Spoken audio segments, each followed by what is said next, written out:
तो बच्चों अभी तक हम लोगों ने किन किन के बारे में जानकारी ली, कौन कौन सी जानकारी ली इस शब्द और पद के अंतर्गत। तो सबसे पहले स्टेप में तो हमने जानकारी ली बच्चों कि शब्द क्या होता है और शब्द किसे कहते हैं और शब्द की परिभाषा क्या है, शब्द के उदाहरण क्या हैं और शब्द कितने प्रकार के पाए जाते हैं। इन सब पर हमने जानकारी ली हमारे पहले स्टेप पर। दूसरे स्टेप पर आने के बाद हमने जानकारी ली पद क्या है, पद किसे कहते हैं, पद कैसे बनते हैं, उसके बाद पद की परिभाषा क्या है, पद के उदाहरण क्या हैं, ठीक है ना, इनके बारे में हमने जानकारी ली। अब हमारा अंतिम चरण तीसरा स्टेप जो है वह शब्द और पद में अंतर, स्टेप 3।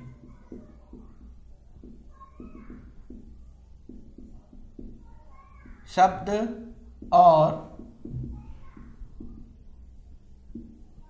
पद में अंतर। शब्द और पद में अंतर क्या है हमें देखना है। तो इस ओर मैं शब्द लिख रहा हूं और इस ओर मैं पद लिख रहा हूं। अब दोनों का डिफरेंस हम जो है देखेंगे, क्योंकि हमें परीक्षा में उसी तरह से जानकारी पूछी जाती है कि शब्द और पद में अंतर क्या है, लिखिए। तो ध्यान दीजिए, यहाँ पर पहला होगा सार्थक ध्वनियों का स्वतंत्र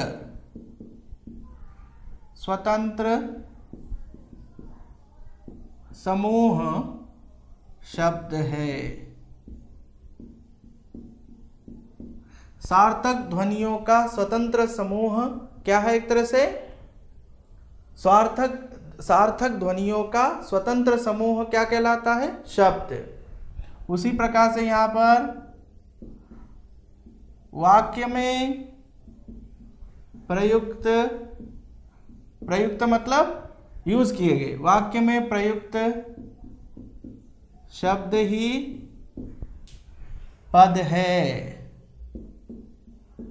तो ये पहला डिफरेंस परिभाषा को बेस करके, डेफिनेशन को बेस करके हमने दोनों का जो है डिफरेंस बताया है कि सार्थक ध्वनियों का स्वतंत्र समूह क्या है, शब्द है। वाक्य में प्रयुक्त शब्द ही क्या कहलाता है, पद कहलाता है। तो दूसरा देखें हम, शब्द अपने आप में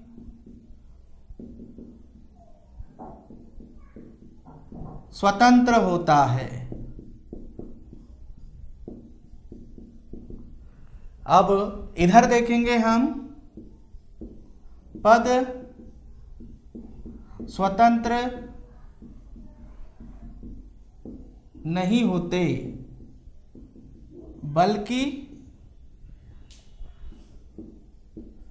व्याकरणिक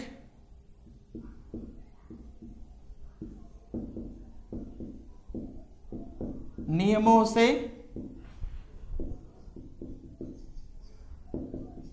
बंधे होते हैं।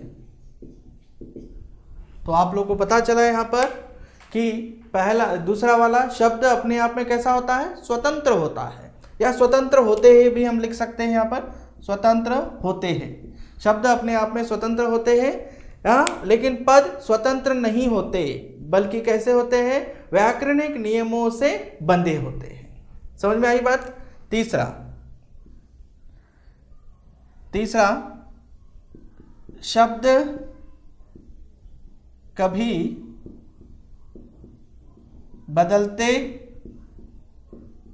नहीं, लेकिन वाक्य की आवश्यकता अनुसार, नीड ऑफ सेंटेंस, वाक्य की आवश्यकता के अनुसार पद बदलते हैं, पद बदलते हैं। तो जैसा कि आप लोगों ने देखा, लड़का ये स्वतंत्र रूप में है तो कभी कोई परिवर्तन नहीं होगा उसमें, लेकिन पद जो है वाक्य की आवश्यकता अनुसार बदलता है। जैसे हमें ने का प्रयोग किया है तो लड़का का लड़के हो जाता है, तो वहां पर वो वाक्य की आवश्यकता अनुसार बदल जाता है। ध्यान रखिए आप लोग, ये तीन मुख्य जो है हमें डिफरेंस देख रहे हैं हम कि सार्थक ध्वनियों का स्वतंत्र समूह क्या होता है, शब्द है। वाक्य में प्रयुक्त शब्द ही क्या कहलाता है, पद कहलाता है। दूसरा हमने जो है मेन डिफरेंस क्या देखा, शब्द अपने आप में कैसे होते हैं बच्चों, स्वतंत्र होते हैं, ठीक है ना, ये किसी पर डिपेंड नहीं होते। लेकिन पद स्वतंत्र नहीं होता, पद जो है किसी न किसी ग्रामर रूल से जो है उसे रूल किया जाता है, तो वो नियमों से जो है उसे बंधा जाता है, ठीक है ना। तो व्याकरणिक नियमों से उसे बांध कर रखते हैं। शब्द कभी बदलते नहीं, लेकिन वाक्य की आवश्यकता के अनुसार पद बदलते हैं। ये तीन समझ में आए। तो बच्चों अंतिम अंतर शब्द और पद में ये है, शब्द किसी प्रकार से कोई प्रकार्य नहीं करता, कोई भी जो है इस तरह का कार्य नहीं करता कि लिंग वचन के अनुसार, ध्यान रखिए। पद कोई ना कोई प्रकार्य अवश्य करते हैं। उदाहरण के लिए समझिए, जैसे महिला यहाँ पर जो स्वतंत्र शब्द है ये किसी प्रकार से कोई ग्रामर का सूचक नहीं है, ठीक है ना, किसी प्रकार की ग्रामर की जानकारी नहीं देता। लेकिन जैसे ही यहाँ पर हम महिलाएं, तो महिलाएं यहाँ पर क्या है, एक तरह से बहुवचन, महिलाओं ने, ये भी बहुवचन के लिए प्रयुक्त हो रहा है। तो ये दोनों भी क्या है, एक व्याकरणिक जानकारी दे रहे, व्याकरणिक कार्य कर रहे हैं, तो इसलिए उसे ही प्रकार्य कहते हैं। तो पद प्रकार्य करते हैं, लेकिन शब्द किसी प्रकार का कोई प्रकार्य नहीं करते। तो अब तक बच्चों हम लोगों ने इस व्याकरण अंश शब्द और पद के अंतर्गत शब्द क्या है, पद क्या है, शब्द और पद में अंतर क्या है, इन सब की जानकारी ले ली है। अब आपको परीक्षा में किस प्रकार के प्रश्न पूछे जाते हैं उस पर भी हम एक बार चर्चा कर लेते हैं।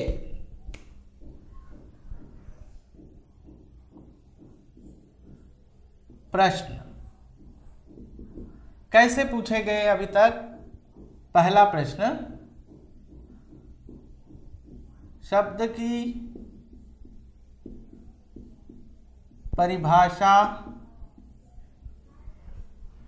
लिखिए, या शब्द किसे कहते हैं। यह पहला प्रश्न आपके लिए होगा इस तरह से। दूसरा, शब्द कब पद बनता है, शब्द कब पद बनता है, या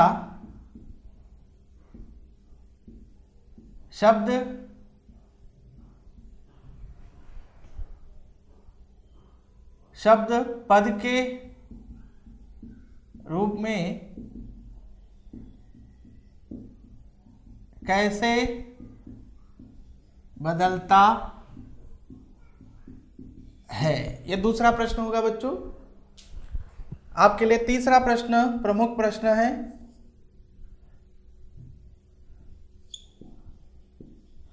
शब्द और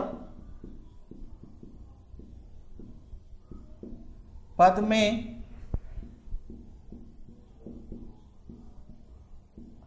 अंतर बताइए।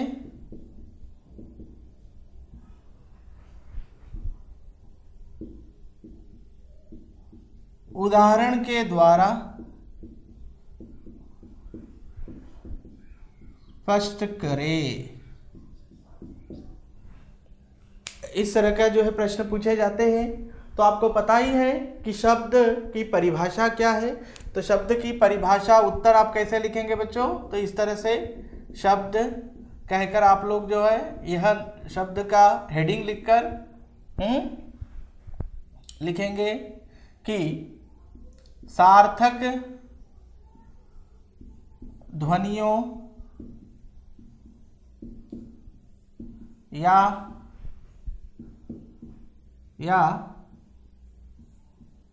वर्णों के क्रमबद्ध समूह को क्या कहते हैं बच्चों? शब्द कहते हैं। इस तरह से परिभाषा हो जाएगी।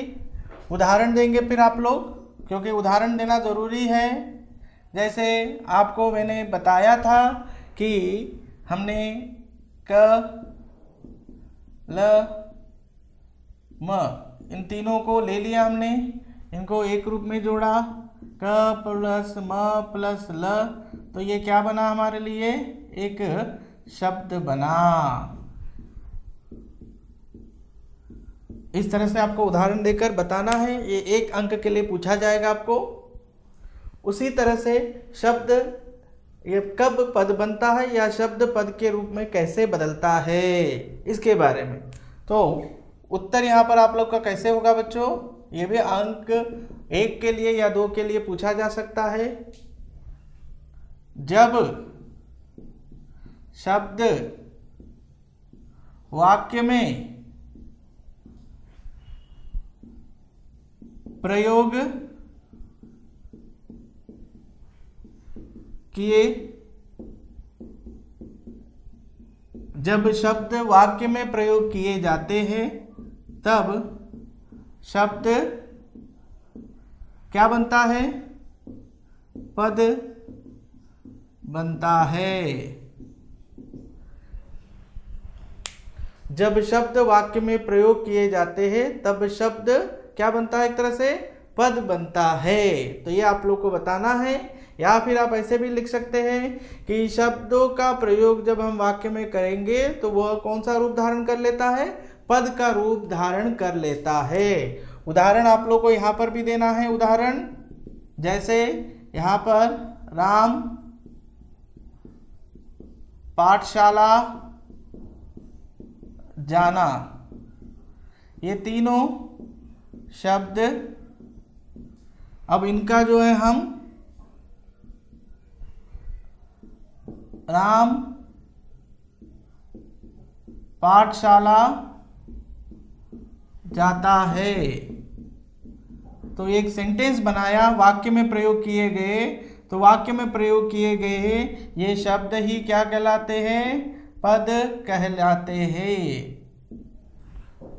तो आप लोग को इस तरह से यह उत्तर देना है कि शब्द कब पद बनता है या शब्द पद के रूप में कैसे बदलता है। तो इसके लिए इस तरह से उदाहरण आप लोग को देना है।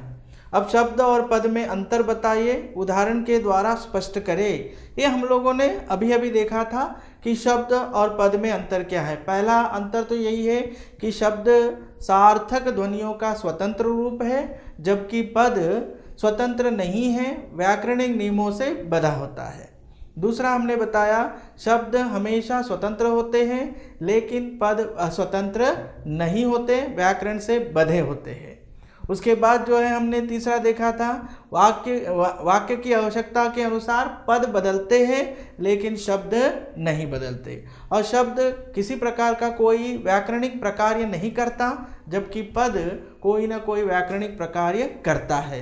तो वो अंतर आप लोग को जो बिंदुओं के रूप में मैंने बताया उनको यहाँ पर लिखकर, उदाहरण जो मैंने लास्ट में आप लोग को बताया था, रवि मोबाइल खरीद, तो रवि ने मोबाइल खरीदा, पेड़ पत्ता गिर, पेड़ से पत्ता गिरा, वो आप लोगों को एक तरह से उदाहरण के रूप में यहाँ पर देकर स्पष्ट कर देने से यह आपका उत्तर बन जाता है। समझ में आया बच्चों? अन्य प्रश्न कैसे दिए जाते हैं उस पर भी एक बार देखें।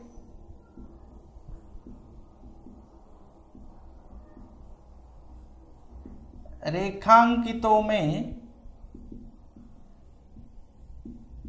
कहाँ शब्द है और कहाँ पद है, पहचानिए। इस तरह का भी प्रश्न दिया जाता है बच्चों आप लोगों को। इस तरह का भी प्रश्न जैसे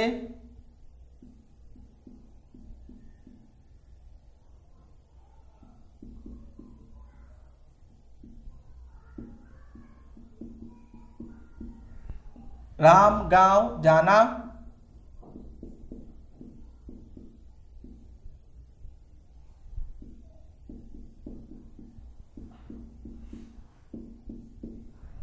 राम गांव गया। अब इसमें आपको शब्द कौन से है और पद कौन सा है ये पहचानना है। जैसे क का उदाहरण, इनमें राम गांव जाना ये तीनों क्या है बच्चों, शब्द। तो आप लोग नीचे जो है इनको फिर से अलग से लिखकर आप लोग राम गांव जाना ये तीनों शब्द है कहेंगे। और यहाँ पर राम गांव गया ये दोनों क्या है, यहाँ पर वाक्य में आने के कारण इसे हम क्या कहेंगे, पद कहेंगे। इसे हम क्या कहेंगे, पद कहेंगे। उसके बाद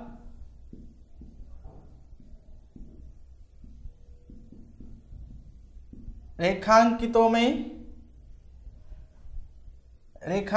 में शब्द और पद पहचाने। फिर से, लाल मिर्च तीखी है, लाल। तो इस ये जो क उदाहरण है इसमें लाल मिर्च तीखी है, तो लाल के नीचे अंडरलाइन है, तो ये क्या है, एक तरह से पद है क्योंकि वाक्य में प्रयुक्त है। और ये स्वतंत्र होने के कारण ये क्या है, एक तरह से बच्चों शब्द है। तो इस तरह से आपको उदाहरण मिलेंगे। अब अन्य एक और उदाहरण मिलता है आपको कि अंतिम प्रश्न, रेखांकित पद कैसा पद है। ऐसे भी प्रश्न आते हैं बच्चों। जैसे आपको उदाहरण दिया गया कि रेलगाड़ी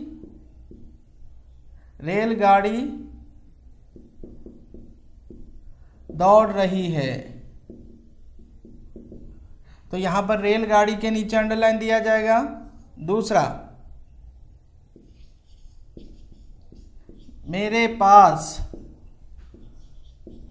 10 रुपये हैं, तो यहां पर 10 रुपये के नीचे अंडरलाइन दिया जाएगा और कहा जाएगा कि रेखांकित पद कैसा पद है। तो बताइए, जैसे हमने शब्द के प्रकार देखे थे, विकारी अविकारी। विकारी शब्दों में क्या क्या देखा था हमने, संज्ञा, सर्वनाम, विशेषण और क्रिया।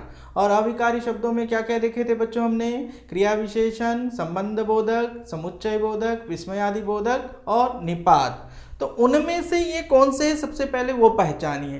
तो रेलगाड़ी एक तरह से संज्ञा है, तो यहाँ पर आप लोग जैसे जो इसका उदाहरण है उत्तर देते समय संज्ञा लिखकर इसके आगे पद जोड़ देंगे, तो ये कैसा पद है, संज्ञा पद है।